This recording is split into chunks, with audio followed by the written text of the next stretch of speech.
Assalamualaikum warahmatullahi wabarakatuh. Perkenalkan nama saya Aldaran Firgiawan dengan NIM 201111101 dari kelas 1A KGE. Nah, pada kesempatan kali ini saya akan membahas mekanika tanah bab 3 yaitu klasifikasi tanah. Oke. Di sini kita punya dua soal. Soal yang pertama yaitu diketahui sebuah data. Suatu hasil tes ayakan adalah sebagai berikut. Nah, di sini kita sudah mengetahui data diameter lubang ayakan, lalu juga ada presentase lolosnya, dan juga nomor ayakan. Nah, selanjutnya kita mengetahui besarnya batas cair atau LL sebanyak 35% dan juga PL sebanyak 26%. Nah, yang pertama, kita diminta untuk menggambarkan grafik hasil tes di atas pada kertas grafik yang telah tersedia.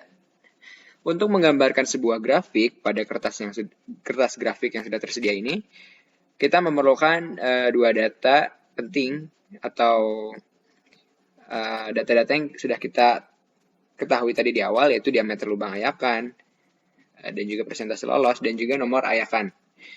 Nah, caranya adalah kita lihat. Saya ambil contoh persentase lolos 100%. Di sini besarnya lubang ayakan yaitu sebesar 2 mm. Maka untuk mencarinya adalah kita lihat besarnya persentase lolos yaitu sebanyak 100%. Selanjutnya kita geser untuk mencari besarnya diameter yaitu 2 mm di sini. Maka didapatlah posisi titik pertama yaitu pada ini. Nah, begitu juga dengan data selanjutnya, yaitu dengan persen lolos sebanyak 95% dan juga diameter lubang ayakan yaitu 0,850. Sehingga didapatlah posisinya di sini. Selanjutnya untuk persentase lolos 89%, lalu dengan diameter 0,425 terletak di posisi ini. Lalu untuk persentase 58% dengan diameter 0,250 yaitu di sini. Lalu untuk persentase lolos 31% dengan diameter 0,150 yaitu di sini. Selanjutnya untuk persentase lolos sebanyak 10% dengan diameter sebesar 0,075 yaitu di sini. Lalu untuk persentase lolos 8% dengan diameter lubang ayakan 0,0065 di sini. Maka letaknya adalah di sini. Dan yang terakhir untuk persentase lolos sebesar 2% dengan diameter lubang ayakan 0,0001 yaitu letaknya di sini. Nah, setelah kita menandai titik-titik tersebut, hal selanjutnya yang harus kita lakukan adalah menghubungkan antara titik satu dengan titik lainnya, sehingga terbentuklah sebuah grafik. Nah, di sini kita sudah mendapatkan bentuk grafiknya seperti ini. Sudah kita hubungkan. Lalu selanjutnya kita mencari besarnya nilai D10, D30, dan juga D60. Nah, untuk mencarinya, di sini kita lihat, saya ambil contoh D10. Kita lihat persentase lolosnya, persen lolos sebanyak 10%. Lalu kita tarik garis secara horizontal ke arah kanan, sehingga menyentuh grafik yang tadi kita buat di awal. Setelah itu, kita tarik garis secara vertikal ke bawah, sehingga didapatlah D10 dengan besar kisaran 0,075. Begitu juga dengan D30, di sini kita dapatkan D30 sebesar 0,148. Lalu ada D60, yaitu sebesar 0,251. Nah, di sini. Setelah itu, kita harus mencari persentase dari banyaknya gravel, lalu ada sand, silt, dan juga clay. Nah, untuk mencarinya itu, kita bisa menggunakan rumus batas atas dikurangi dengan batas akhir. Nah, untuk gravel sendiri, karena di sini tidak memiliki batas atas dan juga batas akhir, maka presentasi Graphol adalah 0%. Selanjutnya untuk Sen, di sini kita punya batas atasnya yaitu sebanyak 100%, lalu batas bawahnya yaitu sebanyak 11%, sehingga hasil pengurangannya adalah sebanyak 89%. Lalu untuk shield sendiri, di sini kita punya batas atasnya yaitu sebesar 11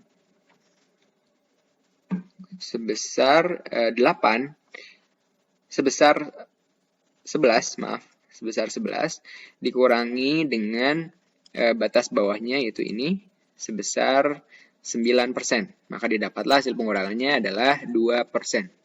Lalu untuk clay sendiri tidak perlu dikurangi lagi karena memang sudah aturannya seperti itu, sehingga didapatlah besarnya clay adalah 9%.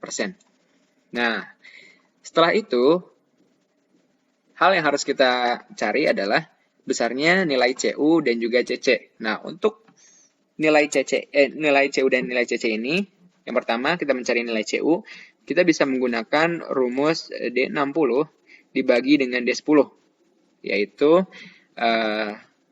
kita substitusikan data-data yang telah kita ketahui sebelumnya, sehingga didapatlah 0,251 dibagi dengan 0,075, sehingga hasilnya adalah 3,346. Lalu untuk mencari CC sendiri, di sini kita gunakan rumus D30 dikuadratkan dibagi dengan D60 dikali dengan D10, sehingga kita substitusikan, maka didapatlah 0,148 dikuadratkan dibagi dengan 0,251 dikali 0,075. Maka hasilnya adalah 0,0219 dibagi dengan 0,0188, sehingga hasilnya adalah 1,164. Lalu kita disuruh mencari atau mengklasifikasikan tanah tersebut dengan metode USCS dan juga metode ASTO. Nah, lalu untuk sistem klasifikasi tanah USCS, di sini kita memiliki beberapa data. Yang pertama untuk LL sebesar 35%, lalu ada PL sebesar 26%, ada PI sebesar 9%, lalu ada nomor ayakan 200 yang lolos sebesar 10%, lalu ada presentasi Graphol yaitu 0%, lalu presentasi tanah sebanyak 89%, besarnya CU 3,346, besarnya CC 1,164. Nah, setelah itu kita perhatikan bagan yang pertama, yaitu sistem klasifikasi tanah USCS. Di sini dibagi menjadi dua, yaitu untuk yang lolos sebanyak kurang dari 50%, ayakan nomor 200, dan juga untuk yang lebih dari 50% lolos ayakan 200. Nah, data yang kita miliki adalah sebesar 10%, maka kita gunakan yang kurang dari 50%. Nah, selanjutnya dibagi lagi menjadi Graphol dan juga Sen. Sedangkan kita perhatikan di sini, data yang kita miliki dominannya adalah Sen. Maka kita gunakan data yang sebelah kanan ini. Nah, selanjutnya kita perhatikan bagan yang kedua, yaitu bagan Sen ini. Dibagi lagi menjadi 3, yaitu untuk lolos ayakan 200 kurang dari 5%. Kalau ada lolos ayakan 200 di antara 5 sampai 12%. Lalu ada lolos ayakan 200 sebanyak lebih dari 12%. Nah, untuk mencarinya, di sini kita cocokkan dengan data yang kita miliki, yaitu kita memiliki lolos ayakan 200 sebanyak 10%, maka kita menggunakan data yang di tengah ini. Selanjutnya dibagi lagi. Ada SWSC, ada SWSM, SPSC, dan juga SPSM. Nah, untuk menentukan masuk yang mana, kita bisa perhatikan tabel 3.1 USCS ini. Lalu kita gunakan data yang besarnya lolos ayakan 200 di antara 5 sampai 12%. Untuk bagian ini, kita harus memperhatikan nilai dari CU dan CC yang sudah kita tentukan tadi di awal, yaitu sebesar 3,346 dan juga CC sebesar 1,164. Nah, di sini dikatakan untuk data 1 dan data 2, dikatakan data harus lebih atau sama dengan 6. Nah, sedangkan data yang kita miliki, CU hanyalah 3,346, maka dua data awal ini tidak bisa kita gunakan. Selanjutnya, data ketiga dan keempat ini dikatakan bahwa CU kurang dari 6. Dan data yang kita miliki adalah 3,346 sehingga data ketiga dan keempat ini memenuhi aturan. Nah, selanjutnya kita perhatikan lagi nilai dari CC. Di sini dikatakan CC-nya itu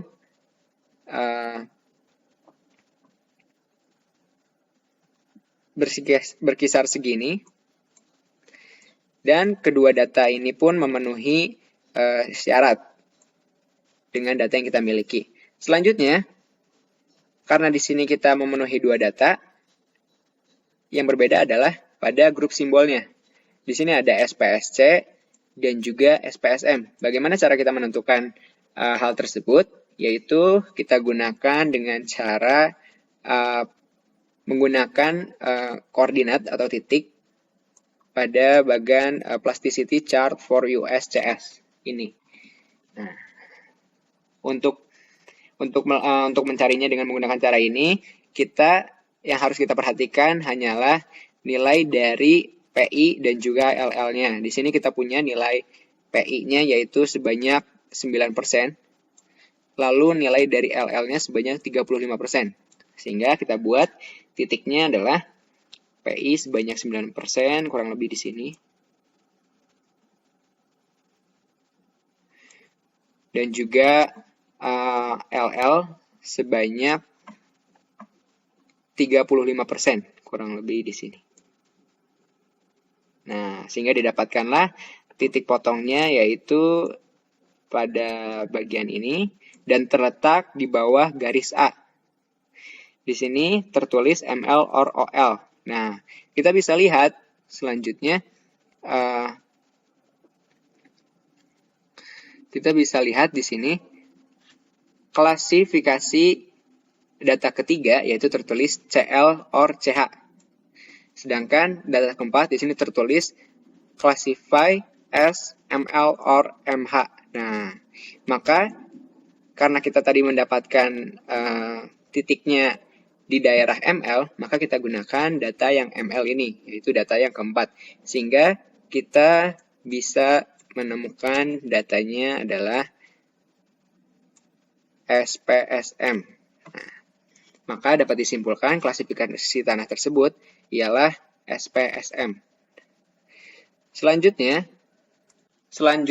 untuk klasifikasi tanah metode ASTO, di sini kita perhatikan ada dua tabel. Yang pertama untuk tanah berbutir sebanyak 35% atau kurang yang lolos ayakan nomor 200. Lalu tabel yang kedua adalah untuk tanah lanau lempung sebanyak 35% atau lebih yang lolos ayakan nomor 200. Selanjutnya, maka kita perhatikan data-data yang kita miliki.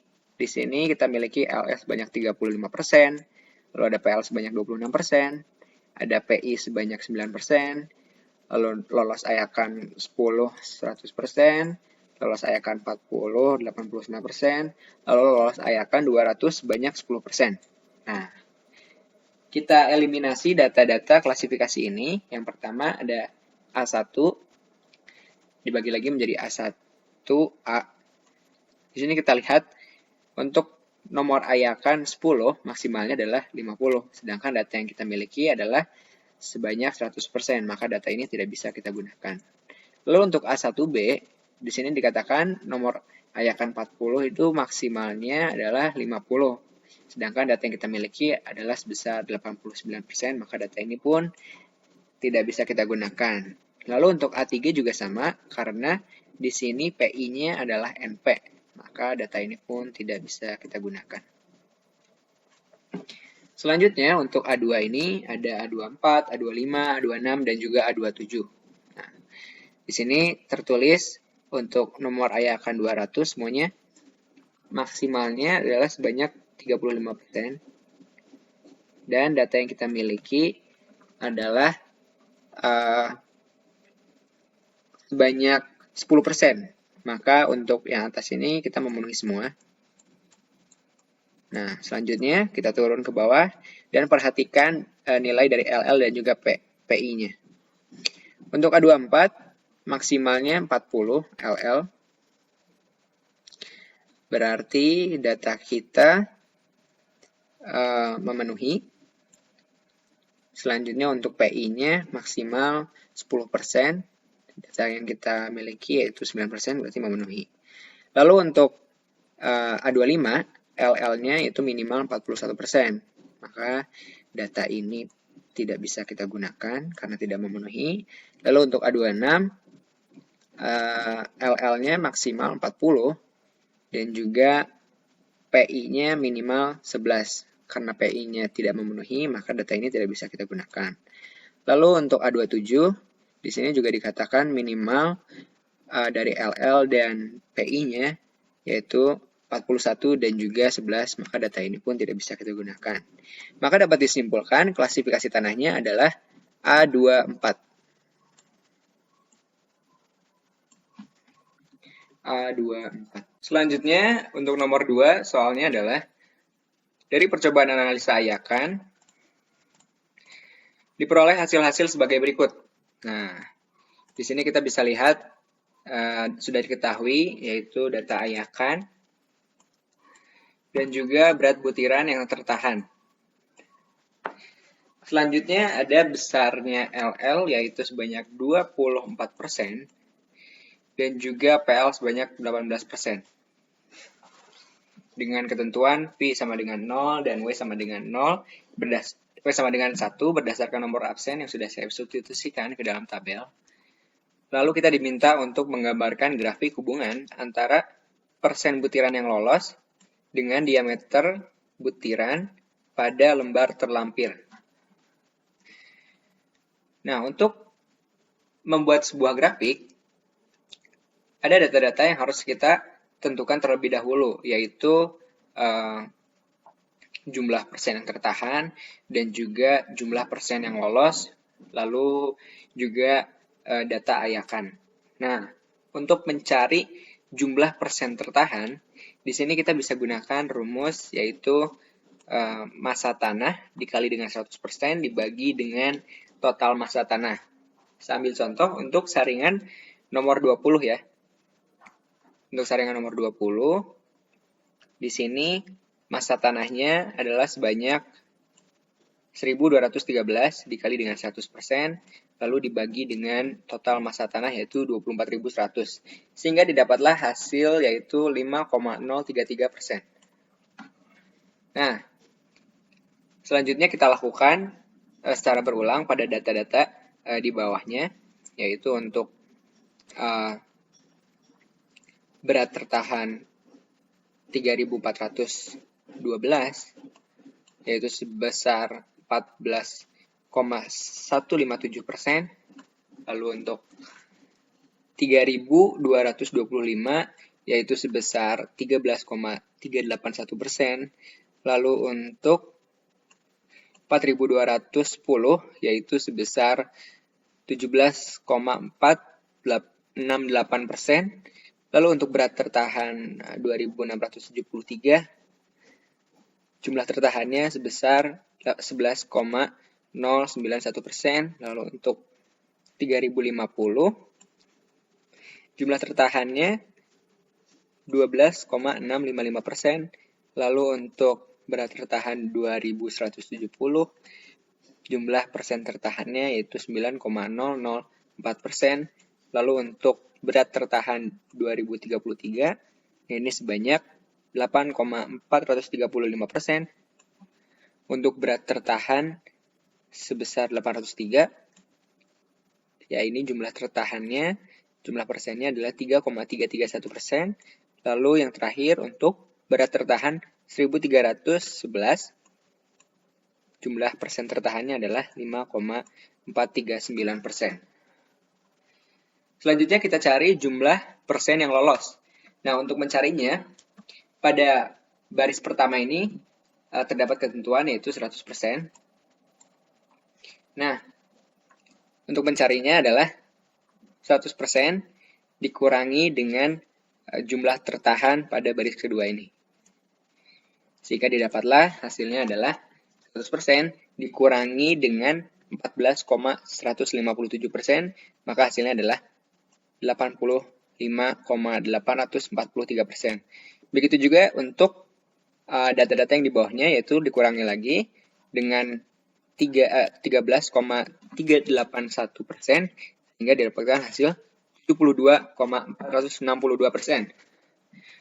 Lalu dikurangi lagi dengan 17,468%, sehingga didapatlah hasil 54,994%.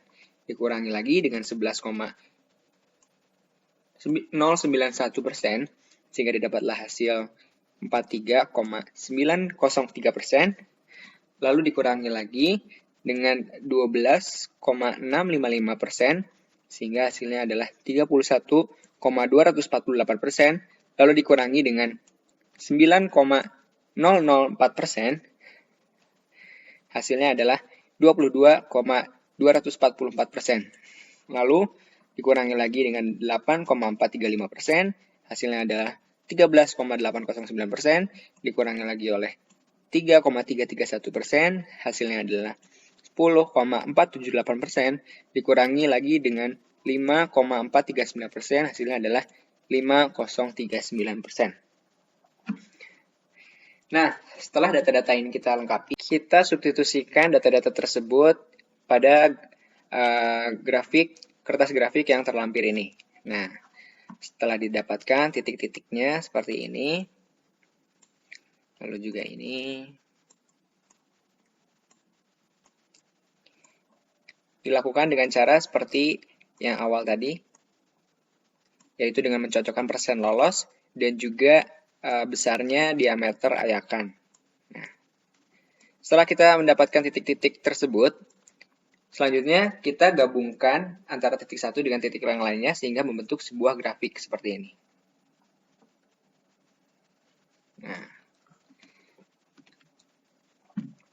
Nah, setelah kita mendapatkan bentuk grafiknya, sekarang kita tentukan besarnya persentase dari gravel, sand, silt, dan juga clay. Nah, bisa kita gunakan dengan cara yang sama, yaitu batas atas dikurangi dengan batas akhir. Untuk gravel, pengurangan batas atas dan batas akhir yaitu 100% dikurangi dengan 72,4%. Sehingga didapatlah hasilnya adalah sebesar 27,6%. Lalu untuk sand sendiri, hasil pengurangannya adalah sebesar 60,4%. Lalu ada silt yaitu sebesar 12% dan juga clay yaitu 0%. Sehingga setelah kita mendapatkan bentuk grafiknya dan datanya juga sudah lengkap, lalu kita klasifikasikan tanah tersebut berdasarkan dengan metode ASTO. Nah, di sini terdapat dua tabel. Tabel yang pertama adalah untuk tanah berbutir sebanyak 35% atau kurang yang lolos ayakan nomor 200. Lalu tabel kedua yaitu untuk tanah lanau lempung dengan lolos ayakan sebanyak lebih dari 35%. Lalu kita perhatikan data-data yang kita miliki. Di sini ada besarnya LL yaitu 24%, PL 18%, lalu ada PI 6%, yaitu lolos ayakan 200 sebanyak 12%, lalu lolos ayakan 10 55%, lalu lolos ayakan nomor 40 sebanyak 29%. Nah, selanjutnya kita eliminasi klasifikasi kelompok yang terdapat di dalam tabel 1. Yang pertama ini ada 1A. A1A. Untuk A1A ini Di sini dikatakan nomor ayakan 10 maksimal 50. Dan data yang kita miliki adalah 55%, sehingga data ini tidak bisa kita gunakan. Lalu untuk A1B, di sini dikatakan nomor ayakan 40 lolos sebanyak maksimal 50%. Dan data yang kita miliki adalah 29%. Lalu kita perhatikan, lolos ayakan nomor 200-nya, di sini dikatakan maksimalnya adalah 25%, dan data yang kita miliki adalah 12%.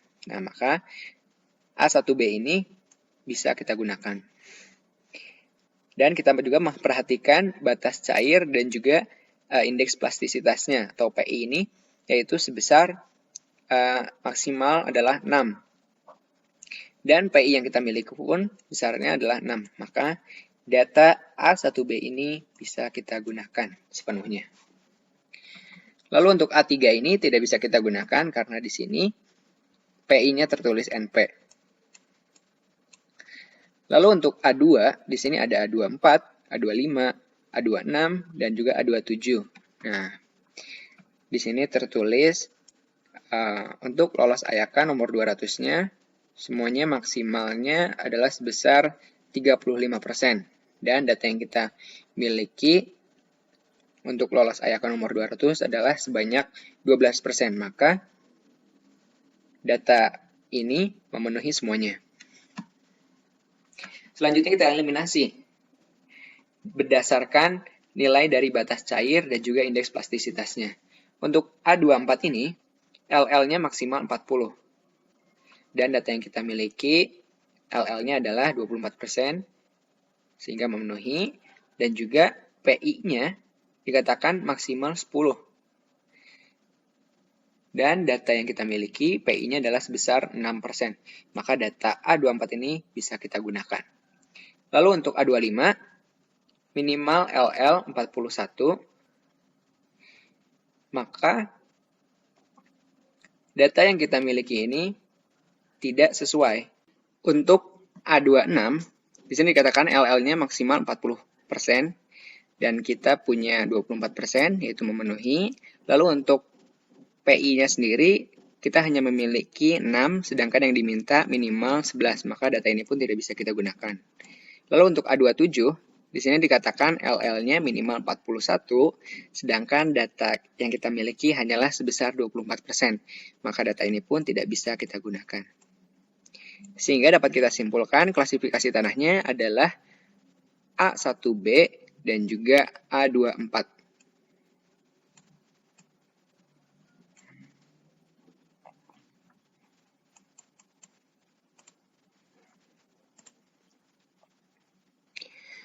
Mungkin cukup sekian dari saya penjelasan mengenai mekanika tanah tentang klasifikasi tanah ini. Mohon maaf apabila terdapat kesalahan kata atau penjelasan yang kurang jelas. Wabillahi taufiq wal hidayah. Wassalamualaikum warahmatullahi wabarakatuh.